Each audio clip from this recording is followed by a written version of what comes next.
क्या संजीव गोयनका को ऋषभ पंत पे भरोसा नहीं रहा? क्या बात कर रहे हैं? हाँ भाई, जो भी बात कर रहे हैं ना सही कर रहे हैं। नमस्कार, क्रिक अपडेट्स में आपका स्वागत है। लखनऊ के कैंप में सब कुछ सही नहीं चल रहा है, क्योंकि हमें उम्मीद थी कि सेकंड इनिंग्स में राहुल की बैटिंग गोयनका को दिखाई जाएगी, यानी कि दामाद होनियों का परफॉर्मेंस गोयनका को दिखाया जाएगा। लेकिन गोयनका जी तो कहीं भी दिखाई दिए ही नहीं भाई सेकंड इनिंग्स में।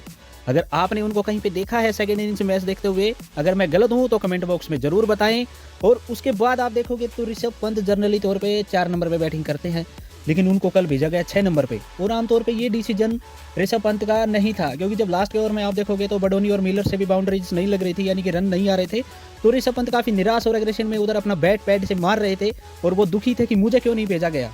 और वो डिसीजन उनका भी नहीं था, कोच का भी नहीं था, क्योंकि जहीर खान के साथ ऋषभ पंत को लंबी बातचीत करते हुए देखा गया। तो कैप्टन का भी डिसीजन नहीं है और कोच का भी डिसीजन नहीं है, तो फिर ये डिसीजन किसका है? यार हर जगह पे आप मोदी को लेके मत आओ। मैं ये बात मैं नहीं बोल रहा हूँ, लेकिन आपको क्या लगता है अगर ये डिसीजन कैप्टन का और कोच का नहीं है तो फिर किसकी मजाल है कि कौन ये डिसीजन ले सकता है?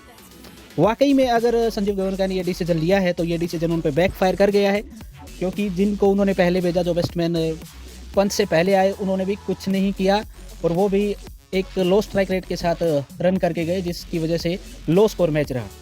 रन कम होने की वजह से जब केएल राहुल ने हाफ सेंचुरी लगाई तो उन्होंने सेलिब्रेशन करना भी जरूरी नहीं समझा। गजब बेइज्जती है। गजब बेइज्जती ये नहीं थी यार, गजब बेइज्जती तो ये थी जब वो ग्राउंड में हाथ मिलाने के लिए आए संजीव गोयनका। जब उन्होंने मैच फिनिश कर दिया तो वो हाथ मिला के निकल गए, और संजीव गोयनका देखते रह गए और कुछ बोलते रह गए, लेकिन अंदर ही अंदर केएल राहुल ने कुछ बोला है रे गोयनका जी के लिए। हाँ यही बात। अभी कल के मैच के बारे में विस्तार से बात करते हैं। कल के मैच में डीसी ने टॉस जीता और लखनऊ को बोला कि अदब से आओ और बैटिंग करो, और उनकी बैटिंग ठीक चल रही थी, पावर प्ले भी काफ़ी अच्छा गया। उसके बाद 10 ओवर में 87 रन उन्होंने अपने बोर्ड पे लगा दिए थे, स्कोर बोर्ड पे। और जैसे ही अली प्लेला में एक जादूगर होता है जिसकी जान तोते के अंदर होती है, वैसे ही लखनऊ के जो जान है वो इनके टॉप 3 में होती है। और जैसे ये पार्टनरशिप टूटी तो लखनऊ की उम्मीद भी टूट गई। और मैं उम्मीद बोल रहा हूँ, आप खुद समझदार हो यार, समझ गए होंगे कि लखनऊ की क्या टूटी।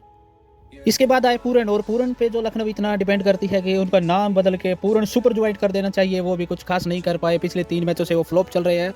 और भाई पूरन का विकेट लिया मिचेल स्टार्क ने, जो उनको 14 गेंद में 5 बार आउट कर चुके हैं और रन दिए हैं सिर्फ 15। ये है मिचेल स्टार्क का पावर। पूरन के बाद लग रहा था कि ऋषभ पंत आएंगे, लेकिन ऋषभ पंत नहीं आए। टॉस के टाइम उन्होंने हाथ पे एक पट्टी बांध रखी थी, तो हमने सोचा कि हो सकता है कि वो यानी कि चोट की वजह से नहीं आ रहे हो, लेकिन बाद में देखा तो ऋषभ पंत वहाँ पे रेडी खड़े हैं। जैसे गली क्रिकेट में होता है, जैसे विकेट गिरता है मैं जाऊँ वाली बात में ऋषभ पंत दिख रहे थे कि वो आने वाले हैं, लेकिन उनको नहीं भेजा गया। अब्दुल समद आ गए और अब्दुल समद भी आउट हो गए, लेकिन उसके बाद भी ऋषभ पंत को नहीं भेजा गया। फिर आगे डेविड मिलर, और भाई डेविड मिलर ने तो क्या बैटिंग की है, आप लोगों ने देख ही लिया है। ऐसा मन करता है कि उनको साउथ अफ्रीका छोड़ के आना चाहिए अभी, क्योंकि अभी तक जितने भी मैच हुए एक ही मैच में उनका परफॉर्मेंस नहीं आया है। और इनको ऋषभ पंत से पहले भेज दिया दोनों को। इनको बाउंड्री मारनी चाहिए थी, इनसे बाउंड्री लग नहीं रही है। बडोनी ने लास्ट में 3 बाउंड्री मारी है, उसके बाद वो आउट हो गए, और फिर नंबर आता है ऋषभ पंत का। लास्ट की 2 बॉल है और ऋषभ पंत एक बॉल डॉट हो गई और दूसरी बॉल पे बोल्ड हो गए। भाई इसमें ऋषभ पंत का कोई फॉल्ट नहीं है, क्योंकि जब लास्ट में आप 2 बॉल बची हुई है तब आप खेलने के लिए आ रहे हो, तो आप क्या ही उखाड़ लोगे? तो उसमें तो फॉल्ट नहीं है ऋषभ पंत का। और जैसे ही ऋषभ पंत बोल्ड होते हैं तो कैमरामैन ने गोयनका जी को भी दिखाया, और उनके चेहरे पे वो हंसी दिख रही थी, जिसमें उसे लग रहा था कि 27 करोड़ गए छपवा। और दिल्ली को टारगेट मिला 160 का टारगेट चेज करने के लिए आए। करुण नायर जल्दी आउट हो गए, लेकिन उसके बाद भी बुलेट ट्रेन की गति से दिल्ली अपनी जीत की तरफ बढ़ रही थी। और अभिषेक पोरेल ने दिखा दिया कि दिल्ली ने उनको क्यों रिटेन किया था, और केएल राहुल ने भी दिखा दिया लखनऊ को कि तुम लोगों ने मुझे क्यों रिटेन नहीं किया, क्योंकि रिटेन करना चाहिए था। दोनों की हाफ सेंचुरी आई अभिषेक पोरेल और केएल राहुल की। उसके बाद पोरेल आउट हो गए, और उसके बाद आते हैं अक्षर पटेल। बापू आते हैं और लंबे लंबे छक्के मारते हैं, लेकिन कहानी का अंत तो ओम शांति ओम की तरह केएल राहुल यानी कि दामाद होनियों को ही करना था।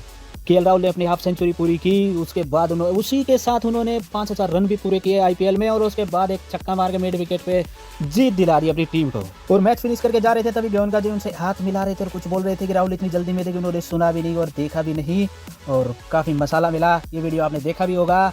और भाई टाइम की बात है, एक टाइम ऐसा था जब राहुल कुछ बोलना चाहते थे, लेकिन गोयनका सुनने को तैयार नहीं थे। आज गोयनका कुछ बोलना चाहते हैं, लेकिन राहुल के पास टाइम नहीं है। ज़िंदगी में ऐसे मसाले मिलते रहेंगे, खाने में मिले ना मिले। आपको ये सब देख के कैसा लगा, अपना ऑनेस्ट रिएक्शन कमेंट बॉक्स में ज़रूर डालना, और चैनल को सब्सक्राइब करना। फेसबुक देख रहे हो तो लाइक करना, और हमारे साथ बने रहें। अगली वीडियो तक के लिए बाय बाय।